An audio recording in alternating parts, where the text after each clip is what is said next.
The following episode has been sponsored by Necronomicon Press. For the newest and oldest of Lovecraftian weird fiction, poetries, fanzines, and more, visit Necronomicon Press at necropress.com. Tell them the CAK sent you. Over the past 50 years, archaeology has uncovered many ancient settlements lost in time, from Neolithic cave clans in France to Mayan cities reclaimed by the jungles of the Yucatan. Some, however, have left many scholars perplexed and divided over their findings. Whether they are the pillars of strange inscriptions, infrastructure thousands of years ahead of its time, or stone structures carved and at times drilled by tools that wouldn't be available until the 20th century.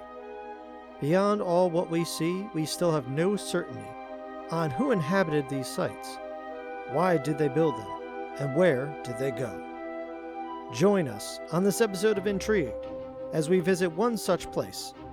Not only was it built thousands of years before the earliest known civilizations, but was purposely buried by its own creators. Gobekli Tepe, a temple out of time.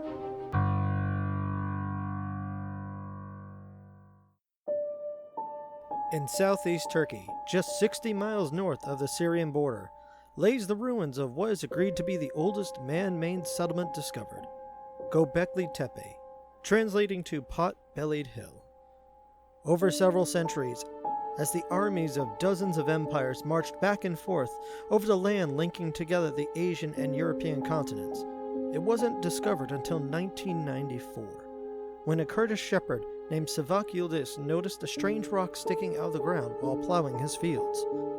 He attempted to unearth it, but would be in for quite a surprise. The rock wasn't a tiny boulder, but was the top of a 19-foot T-shaped pillar made of limestone, with embossed art of various fauna from around the world, and odd symbols unlike anything in the area.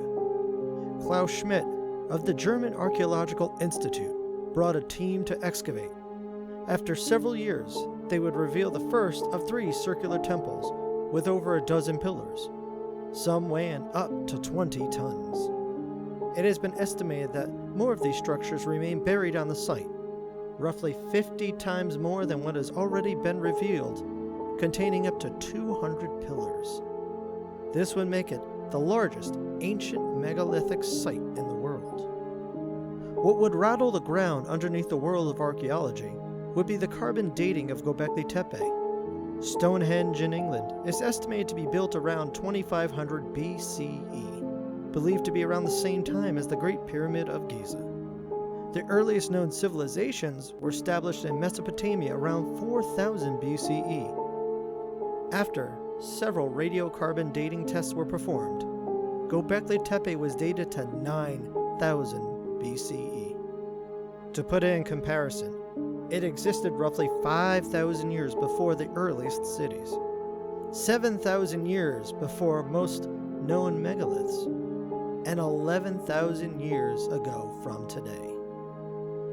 Its existence now presents a problem to experts and greater mystery to historians. Who built it, and why?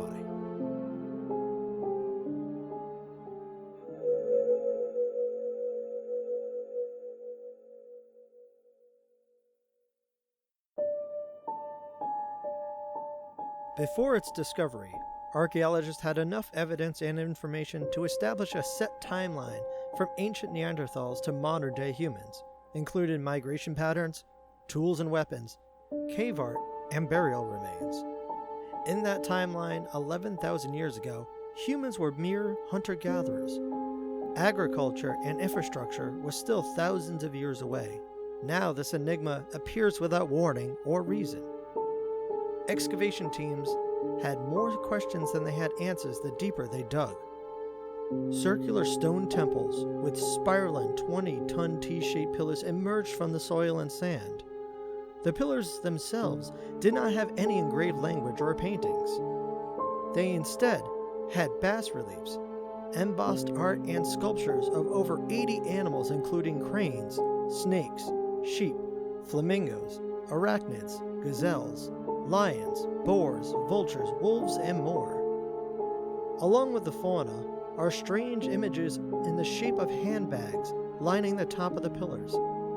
These same handbag imagery can be found carried by important mythological figures in the art of the Assyrians of Mesopotamia, the Maori of New Zealand, and the Olmecs of Central America. Based on the quarry's location at the bottom of the hill, the size and weight of the pillars, the available tools to cut, move, and set, it would take nearly 50 men about 7 days to complete a single task. 3 of the circular temples alone would take a year to complete. This would take an additional 360 hours total to carve the precision 3D art from each pillar. Now, think of this times 200. Not just accounting for the walls built around them as well. In the time of hunter-gatherers that would spend most of their day foraging for food in small clans, when would any of them have time to become architects or engineers? And what purpose would drive them to do so in such a specific location? As researchers began to ponder on its importance, archaeologists on site became more perplexed, not on what they found, but what they didn't.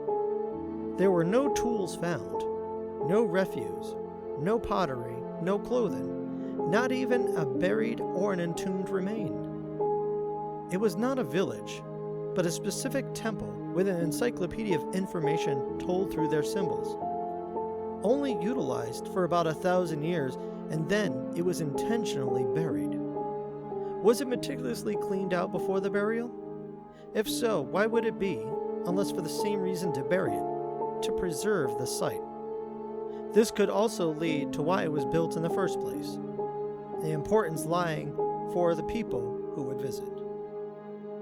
Klaus Schmidt would tell Graham Hancock, author of Magicians of the Gods, that he believed the site was a cultural center of education, less of a religious monument and more of an ancient university. As Hancock put it, it was a place designed for a transfer of technology. Obviously, it would take a people of great worldly knowledge, artistry, architectural skills, and the purpose to build such a place that would not be compared to any other place or structure for thousands of years. But who were they? Where did they come from, and where did they go? All pun intended, the layers of riddles grew when looking at the sedimentary evidence. Where ancient sites were weathered down and buried over time by erosion, earthquakes, and other forces of nature, Gobekli Tepe remained almost pristine because it was intentionally buried in over 20 feet of earth only 1,000 years after it was first created. As civilizations would later develop thousands of years later, nomads, caravans, and armies would march over the site, unaware and unable to disturb its existence. Was it to hide it from enemies? Or maybe to preserve it as a time capsule to be rediscovered by future generations, telling a tale long ago? A people of great knowledge that disappeared? A transfer of technology? A tale from long ago? You might be thinking it sounds very similar to some familiar myths and folklore. That is until one looks again at the date of Gobekli Tepe and what events transpired at the same time on Earth.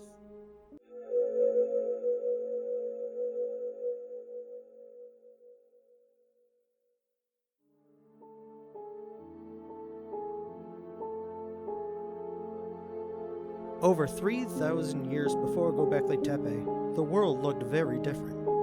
Sea levels were lower, coastlines expanded further out to the edges of the continental shelves.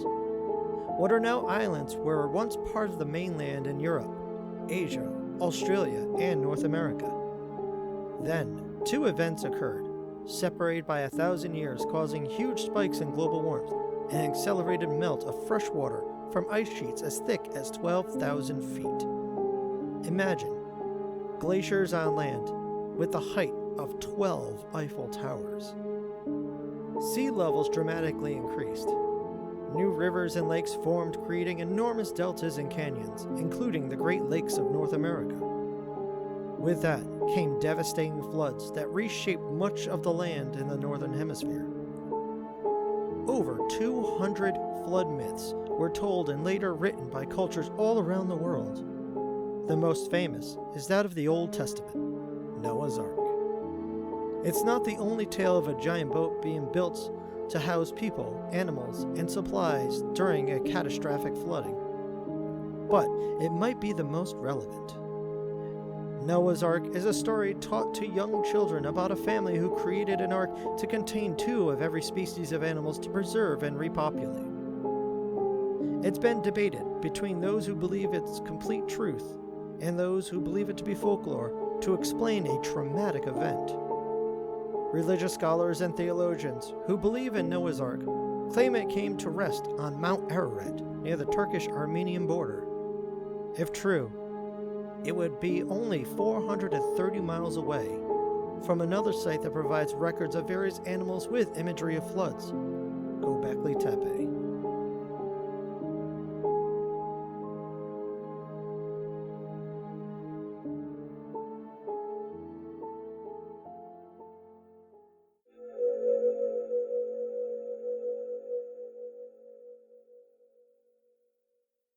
Latest studies, as presented by scholar Randall Carlson, along with Graham Hancock, reveal the possibility of a comet that broke up into Earth's path, creating a series of impacts over 1,000 years with 2 greater impacts on the northern hemisphere, which resulted in the end of the Ice Age, the Perseid meteor shower, and more importantly, isostatic depression and rebound. What is isostatic depression? Think of sitting on a cushion. As your weight depresses in the center, the mass expands and rises on the edges. With the weight of so much ice on land, the coastlines would be higher in elevation. Added to that, sea levels were lower, creating land that reached further out towards the continental shelves. Many early settlements would have been built along those coasts and riverbanks for the purposes of fishing. Then, as meltwater filled the seas and glaciers receded, the land that was once weighed down would now rise up like the seat of a cushion after you stand up. This is called isostatic rebound. This would cause the coastlines to not only descend lower in elevation, but the rising sea would swallow up even more land. Anything that existed of these ancient settlements would now be forever lost. Sunken cities, written about in ancient and classical texts, were once regarded as simple myths until the past few decades. Heracleion in Egypt, Neapolis in Tunisia, Dwarka and Cambay in India, and along with many monuments, monoliths, and temples in the Mediterranean, along with additional several other sites have been rediscovered in the depths of the ocean. Pillars, temples, and roads now overgrown with sea life have proven that not all myths can be discounted. The most famous and hotly debated is that of Atlantis, written by Plato, as told by his ancestor Solon, who learned about it through Egyptian priests. Atlantis was a city of people with great knowledge, architecture, and art that was swallowed up by the sea. The year Solon was told of its destruction was around 9,600 BCE, which would put it only 600 years before Gobekli Tepe. It's not the only site that has had a change of theory when it comes to its age. The Great Sphinx has been debated on everything from who built it, to it having a completely different head that was chiseled down later by pharaohs. Some say of its creation was around 2500 BCE, while others suggested a mirror view of the constellation Leo on the horizon around 10,500 BCE. Then, Boston University geologist Robert Schoch in the 90s discovered vertical water erosion on the Sphinx, a theory backed up by many other geologists. For that to happen, it would take much more time and more precipitation, which was far more common in Egypt thousands of years ago, just after the end of the Ice Age. Based on the history of climate and the erosional wear on the monument, it's estimated to be between 9,000 and 10,000 BCE. Could the same people have built both, or had known of one another? Mainstream archaeologists and skeptics continue to push back on these theories, but are equally faced with the increasing discovery of underwater cities, evidence of rapid melting coinciding with flood myths, and now this enigma known as Gobekli Tepe, with a date that defies our current logic. Within the last decade, those studying the pillars, in particular the Vulture Pillar, have noticed that the fauna are also aligned with constellations Cygnus and Scorpius, and reflects the same imagery that we use today. This would mean that the architects also had deep knowledge of astronomy. What other secrets lie buried within that pot-bellied hill?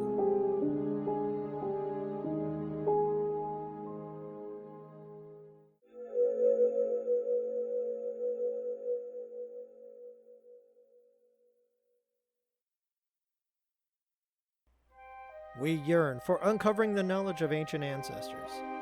While the theories of civilizations predating our modern texts have been laughed at and discredited for decades, Gobekli Tepe has now become an undeniable anomaly in the history of humanity's timeline. Today, the main site of Gobekli Tepe is open for public viewing with a protective canopy and surrounding catwalk to view down into the temple.